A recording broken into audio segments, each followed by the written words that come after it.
Boto ngayon sa impeachment ni VP Sara? Gawin nyo lang ang tama. Huwag kayong magpa-dala sa politika, pero karapatan nyo at kalayaan nyo mag-imbestiga pag-impeachment. Pero tandaan nyo rin na ang Diyos at ang tao nanonood.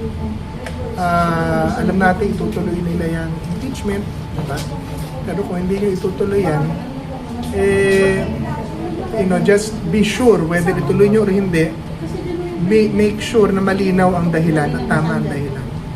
Ang kinaakusan nyo ang kinaakusa sa impeachment ni VP Sara is 125 billion to 620 million, 125 million to 600 million pesos sa confidential funds. Ang hinahanap, samantalang hinahanap na confidential funds sa Pangulo, 13 billion na since 2013. Sa Kongreso, 1.2 trillion. Paano maniniwala ang tao na tama at totoo ang ginagawa nyo?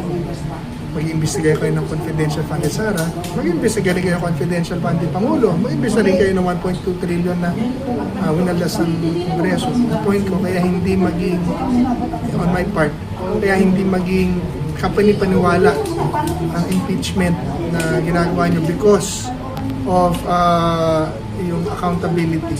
Dahil pinipili nyo. Ayan, so, ang advice, ang pakiusap ko at advice sa inyo, do what is right, do your job. God will be watching, the Filipino will be watching. I think ang Kongreso po durog na alam na ng lahat na noong nakaraang impeachment ni VP Sara, allegedly 125 million ay binigay sa 150 million ay binigay sa dineclare ng Supreme Court unconstitutional. So ano pa ang mukhang ihaharap nyo sa Pilipino? Paano nyo paliliwanag na tama ang ginawa? At lastly, maawa naman po kayo sa ating bansa. You know na things has to change and you are in power and in position to do things better. Yung pera na hawak ninyo sa Kongreso ay na-appropriate nyo taon-taon, ilagay nyo naman sa mga proyekto na magbibigay ng trabaho at magbibigay ng mas magandang bukas sa Pilipino. Hindi lang sa mga proyekto na puro lang pangtawid sa kahirapan at pang-sustain ng kahirapan. Okay naman tumulong, wala akong problema ron, pero kailangan yung pondo natin, ilagay natin dun sa hindi puro tulong na lang ang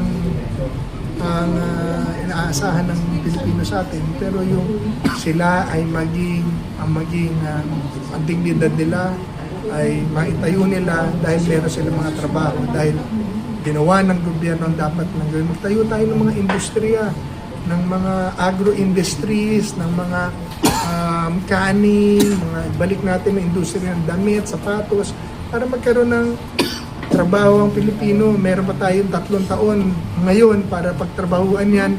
Sa laki ng pera, ilan to? 6 trillion mahigit na meron ng Pilipinas.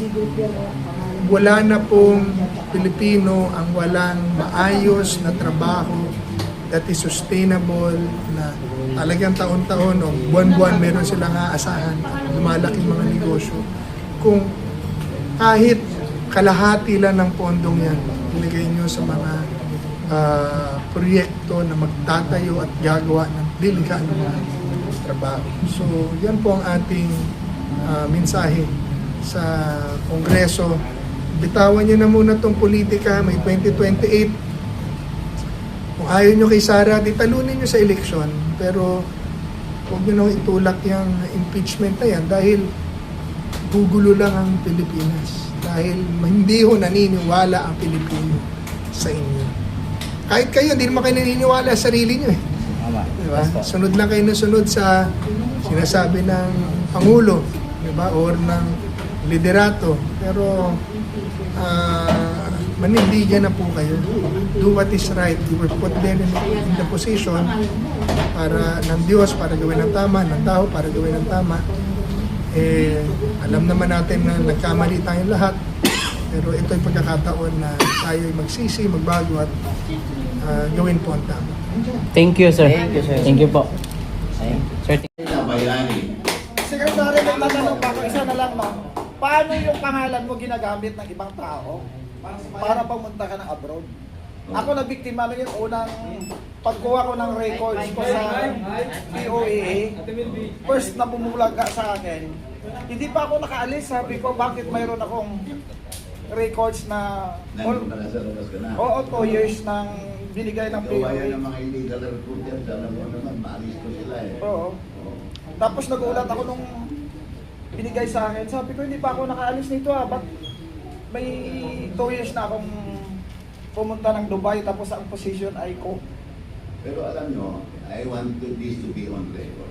Alam nyo, tinatawag natin ang mga OFW, modern day heroes, di ba? Opo. Alam nyo ba kung bakit? Alam. Alam nyo ba kung bakit kaya tinawag na modern day heroes, mga bayani? Yan, pati, alam nyo ba? Ibet. You know why? Kung hindi dahil sa mga OFW contribution, bagsak na ang pera ng Pilipinas. Economic. You are contributing. Alam mo ba kung magkano binibigay ng mga OFWs? Sa ngayon, 1.6 trillion. Magandang ano yan. Sir, Kasi nakatutok po tayo. OFW. Nakatutok po tayo ngayon sa mga usapin ni question dahil sa mga insertion at saka tulad ng PhilHealth at kung ano-ano pa ba. Ito, shocking to that the people must know, no? Lahat ng mga kababayan natin dapat ninyong malaman. Kaya pala sila yung tinaguri ang bayani or Kaya- the modern heroes. Modern day heroes talaga yan. Trilyon pa lang pinapasok ng OFW. Alam ba ng mga Pilipino yan? At saan napupunta? Bakit magpanggang ngayon, hindi na ibibigay yung tamang benepisyo para sa kanila? Hindi, pero Kapeli, ang ano doon more than the amount, no? More than the amount. It is the fact that babagsak ang ating ekonomiya kung wala ang contributions ng mga OFWs. Yun eh. More than the amount. Kaya, saludo po. Ma'am, OFW is considered economic soldier. Correct. Ang ganda. Ang ganda. Ang ganda. Economic soldiers. Ang kagandang mga talinhaga at dapat mailagay, no, sa konsyensya ng bawat Pilipino. Kahit po nandito kami po kasi yung maraming salamat, kami yung nakikinabang din po sa mga contributions ninyo. Hindi ho ito na re-realize ng mga Pilipinong nandito sa Pilipinas kung gaano kalaki ang inyong contribution, kung bakit hanggang ngayon nakakatanggap po kami ng mga benepisyo. Ang laki po ng inyong sakripisyo. Maraming salamat. Kaya pala ganun din ang pagmamalasakit ni dating Presidente Duterte. Ganon din ang pagmamalasakit namin sa Pangulong Duterte at sa mga PDP laban. Dahil na lang ang PDP Maraming laban ang salamat po sa lahat ng ating mga modern heroes, ang ating mga minamahal na OFW. Ngayon po lang napagtanto, nakatutok tayo sa PhilHealth at kung ano-ano mga pera meron ang iba't ibang departamento o ahensya ng gobyerno. Ito, nakakagulat. May trilyon pala. Yan ang gagaling sa ating mga OFWs na dapat malaman ng lahat ng Pilipino. Yes. Every year yan. Every year, ha? Every year. O, pag-check ninyo yan, baka nawawala rin yan. Mahirap na, kaya talagang shout it out sa sambayan ng Pilipino that every Filipino must know na may trilyon perang pinapasok ang OFW taon-taon. Kaya, makikipagmatsyag. Kasi kung sa PhilHealth, mangilan-ilan lang yun, hanggang ngayon, hindi pa nakikita. May sinole, pero sa salita, pero hindi mo nadadama, wala sa gawa. Ito, matyagan at susugan at bantayan ang trilyong pisong perang pinapasok ng ating mga modern heroes. Kailangan pag-ingatan natin yan. So, Ma'am Penny, it's a high time naman po siguro na magpasalamat kami kay Tatay Digong. Kasi po, wala kaming kalam-alam na nung na-launch yung OSCA 2016, wala kaming alam na sa kanya na yon.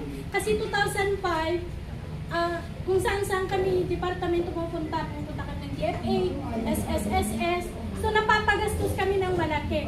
Pero nung 2016, na-experience ko po yun mismo. Di ko na sa Plus Ople building pa kasi talaga yun noon.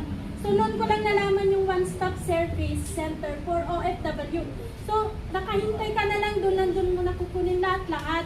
So no need na bumiyahe ka ng iba't ibang departamento. Unknowingly, na kay Tatay Digong na pala yun. So thank you so much kay CRR. Thank you very much. Alam mo, sa totoo lang, meron tayong money today. Kung alam lang natin na ganito yung senaryo mangyayari, dito kayo, dyan kami. Para mas malakas yung tinig ninyo. Kasi hindi, oo eh. Sa susunod Sorry, kung ma'am. hindi tayo gano'n, dyan kami, dito kayo. Sorry. Kayo yung tatanong sa inyo. Kasi sa totoo lang, lahat ng tao may alam. But you don't have the guts to question para sa ikapapanatag at ikalilinaw ng lahat ng usapin. Salamat sa PDP ba? Yan po yung inaantay Tapos namin. kay Secretary Billion, no, yung Kaya- OFW ID napakahalaga. Yan, Oo. Kung makikita po ninyo yung logo ng ating kapiyan, ano yung nakikita nyo? Ang bawat Bawat tinig. tinig. Kaya Kaya mahalaga. kaya nandito kami Ay, ma'am. mahalaga. Opo, eh ngayon lang naman kayo nagagaganyan. Kung alam lang namin, kami rin na sekretary ang umupo dyan at kayo ang nandito. Mas malinaw na maririnig ng taong bayan dahil napaka-importante po ng impormasyon pong dinala nyo ngayon at salamat po dahil sa tapang na pinagkakas nyo. Alam mo, sa totoo lang ha, kaibet sorry, mangyayari. Kasi ito, gusto kong tuloy-tuloy at mainit ang usapin dahil hindi natin nakalain ang ating mga vloggers sa puro OFW. Ma'am, ito yung way namin pakita kay Tatay Digong na kayo na mga nalalaman namin. Malaki-laki makukuha ng mga tulad ng nalaman nila. Gusto ko tanong kay Secretary Bello pero parang masagot na eh. Ito na lang, yung number 14. Opo, Oo. parang importante di ba yung Function. Yung number 14 Capelli. yung kasi natanong ko na eh, yung yung naging How should history? Hindi. Yung leadership po ba ng ating pong, yung ginawa po ba, did that leadership style strengthen po yung Doles position? Or did it complicate it? Yung pong naging, kanina po nasagot ninyo, yung parang yung style na naka-apekto sa mga negotiation, di ba? Tsaka employers, yun yung central point tayo, nasagot ninyo. Ngayon yung pagsusog ko po, did that leadership, yung style ng liberatong pinakita, naging mas malakas ba kapag palakas sa Doles bargaining position or did it complicate? Yun na nga, actually, it gave Dole a true face. Dahil nung araw, ang tingin nila, ang Dole ay pro-management. So, na puro pabor sa ang desisyon ng mga NLRC, gano'n.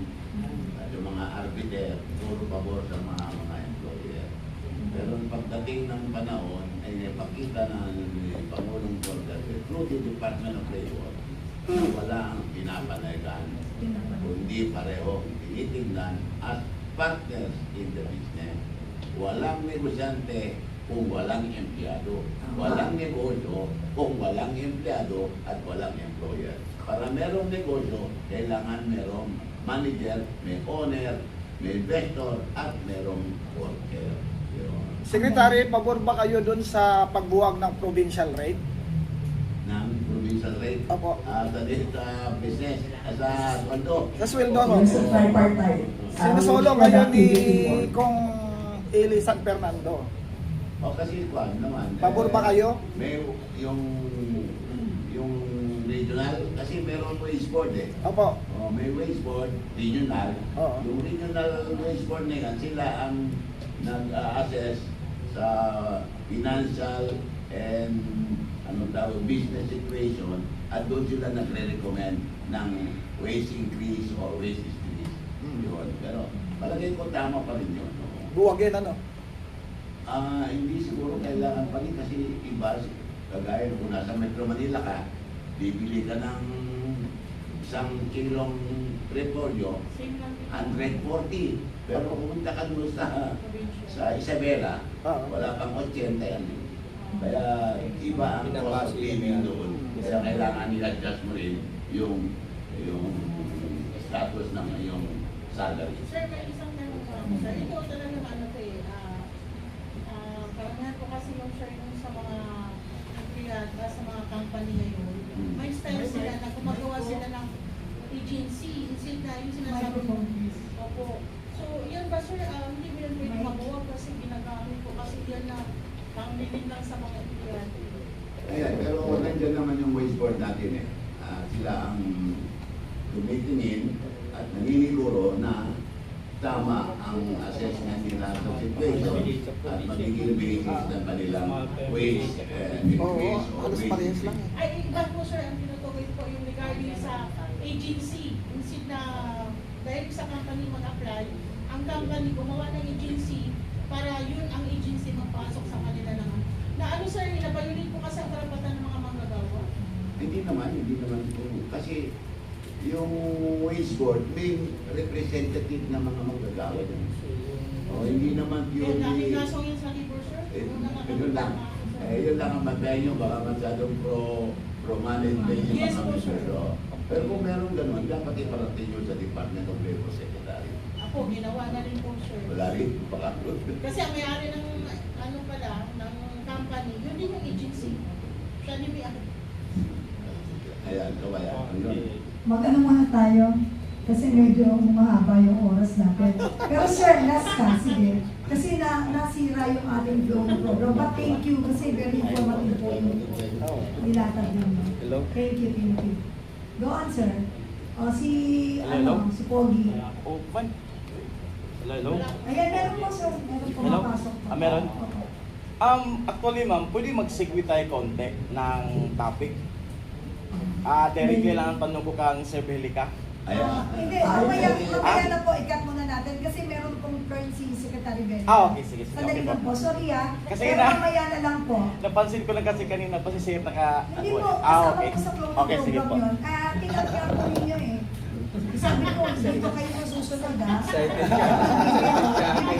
Bilis ako siguro umalis. Dali lang, may last pa eh. Ito ha. Kaya hindi mo na si Oo, wag Sir yung ano kasi mamaya mananawa rin kayo kay ano. Hindi nyo dapat pagsawaan ng informasyon na para sa mas benefit, makaka-benefit ng mas kararami. Yes po, tama. At kailangan malaman ng taong bayan lahat ng ito dahil marami pong umiiyak magpahanggang ngayon na hindi nalulutas ang problema. Yung pala, nakalatag lang ang solusyon dahil isa yun sa benepisyong nararapat na makuha nila. Diba? Tulad nyo, ma'am, hindi ninyo alam. Diba? Vlogger pa kayo. Hindi po nga. O, diba? So, iba lang may alam. At tandaan ninyo lagi natin sinasabi rito sa kapiyan sa PDP. Mga kababayan, wala akong bayad magtanong. May pakapilibre pa at tinapay. So, huwag kayong mamimik. Mahirap magdunong-dunungan tayo tapos umiiyak tayo sa likuran. So, ngayon po, na inatag na ng gusto, kompleto, pero meron tayong gusto talagang bigyan diin ang ating pambotihin Secretary Benyo. Yung sa ano po, which complete labor employment reform under po kay Duterte's administration, genuinely improve yung workers' life. Definitely. And that was felt by the workers. You know why? The President made sure that all laws protecting the workers are properly implemented. Yun ang importante kasi kasama maraming mga batas yan na tumutulong at nagproprotekta sa mga manggagawa pero hindi naman ini-implement ng mga tao sa gobyerno, lalo-lalo na yung mga opisyales ng Department of Labor. Pagdating sa mga batas, okay yung mga batas. Ang problema lang yung implementation. Kaya dapat yung ang tutukan ninyo. So gaya nung sinasabi ko, inspection.